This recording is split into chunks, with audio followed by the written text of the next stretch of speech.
کہ ہم اپنی وکیلوں کی موومنٹ چلا کے اور چیف جسٹس کو بحال کرا کے ملک میں انصاف آ جائے گا، دھیلے کا نہیں آئے گا. مجھے دے شوڈ فیئر اللہ کہ چیف جسٹس اور اعتزاز دونوں مجھے پھانسی ٹنگے نظر آتے ہیں طالبان کے ہاتھوں. یعنی اگر ان کا بس چل گیا نا یہاں پہ تو سب سے پہلے ان دونوں کو ٹانگیں گے. ان کو نظر نہیں آ رہا، یہ پتہ نہیں کس چکروں میں پڑے ہوئے ہیں. آپ کے خیال میں ڈکٹیٹرشپ کوئی بیسٹ آنسر ہے پاکستان؟ دیکھو پاکستان میں اسٹرانگ گورننس کی چاہیے، ضرورت ہے. اس کو ڈکٹیٹرشپ بھی کون سی، واٹ از ڈکٹیٹرشپ؟ ایک امریکیوں کا اور انگریزوں کا دی ہوئی ایک اصطلاح ہے. تو کیا جو ڈیموکریسی ہمارے ملک میں وہ ڈیموکریسی ہوتی ہے؟ تو پھر دیکھیے ہم لوگوں کو اپنی اکنامک سسٹم ان سے لینے کی ضرورت نہیں ہے. ہمارے پاس اپنا اکنامک سسٹم ہے، ٹھیک ہے، ہمیں کوئی ضرورت نہیں ہے. ہمیں کوئی اکنامک سسٹم کی بات اگر کریں نا، ہمیں ان سے کوئی لینے کی ضرورت نہیں ہے.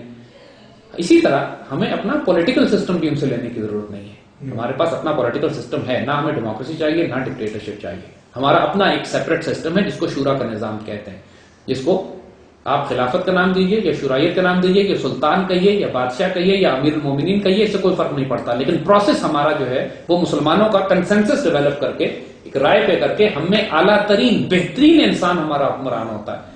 ہماری دین میں یہی ہے نا. ہم تو مسجد میں نماز نہیں پڑھ سکتے. نماز پڑھانے کی کنڈیشن یہ ہے کہ تم میں سب سے زیادہ جو نیک متقی پرہیزگار آدمی ہے وہ امامت کرے. تو ملک کا سربراہ ہمارا سب سے کرپٹ کیسے ہو سکتا ہے؟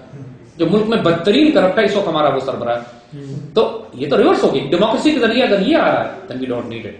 پیرامیٹرز اللہ رسول کے ہونے چاہیے. اس کے بعد آپ لوگوں کو الیکٹ کریں، یا فوج آئے یا سویلین حکومت ہو، اٹ از امٹیریل. انصاف ہونا چاہیے. دین نے کوئی پابندی اس پہ نہیں لگائی. کوئی جمہوریت اور ڈیموکریسی اور ڈکٹیٹرشپ کے چکر میں ہم نہیں ہیں. علامہ اقبال نے نئی اصطلاحیں دی ہیں. علامہ اقبال نے کہا ہے کہ اگر اس سسٹم کو استعمال کرنا چاہتے ہو مغربیت کا تو اس کو اسلامائز کرو، صاف کرو، اور اس کو اسپرچل ڈیموکریسی کا نام دیا ہے اقبال نے، روحانی جمہوریت. علامہ اقبال کے کانسیپٹ آف پولیٹیکل ڈسپنسیشن روحانی جمہوریت پہ بات ہی کوئی نہیں کرتا.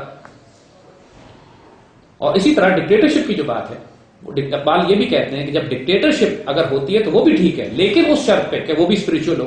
اس کو بھی اسپرچل ڈکٹیٹرشپ کہتے ہیں. تو چاہے ڈیموکریسی ہو، چاہے اگر روحانیت اس میں شامل ہو جائے. روحانیت کا مطلب یہ ہے کہ اللہ کا خوف آ جائے، وہ جواب دہ ہو. حضرت عمر رضی اللہ تعالیٰ عنہ سے زیادہ جلال کس کا ہو سکتا ہے؟ کسی کا نہیں. لیکن اس کے باوجود ایک بڑھیا سوال کرتی ہے آپ سے کہ 2 چادریں آپ کے جسم پہ کہاں سے آئیں؟ ہم سب کو ایک چادر ملی، آپ کو 2 کیسے ملی؟ یہ اکاؤنٹیبلٹی ہوتی ہے لیڈرز کی. جب یہ اکاؤنٹیبلٹی ہو then no problem. آپ چاہے ابھی سویلین ہو یا فوجی ہو، اس سے کیا فرق پڑتا ہے؟ عوام کی خاطر اگر وہ راتوں کو سڑکوں پہ گھوم پھر کے لوگوں کا دھیان کر رہا ہے، انصاف دے رہا ہے، عدل دے رہا ہے، عزت اور آبرو کی حفاظت کر رہا ہے، تو یہ ہمیں کس کی بد دعا لگی ہوئی ہے کہ ویسٹرن ڈیموکریسی پہ رویا کہیں ڈکٹیٹرشپ بری ہوتی ہے اور جمہوریت ہونی چاہیے؟ ہمیں گورننس چاہیے، ہمیں انصاف چاہیے، عدل چاہیے، ڈگنیٹی چاہیے، آنر چاہیے. یہ چاہیے. پروسیس میں نہیں پھنسے. Anything else? Done. Thank you.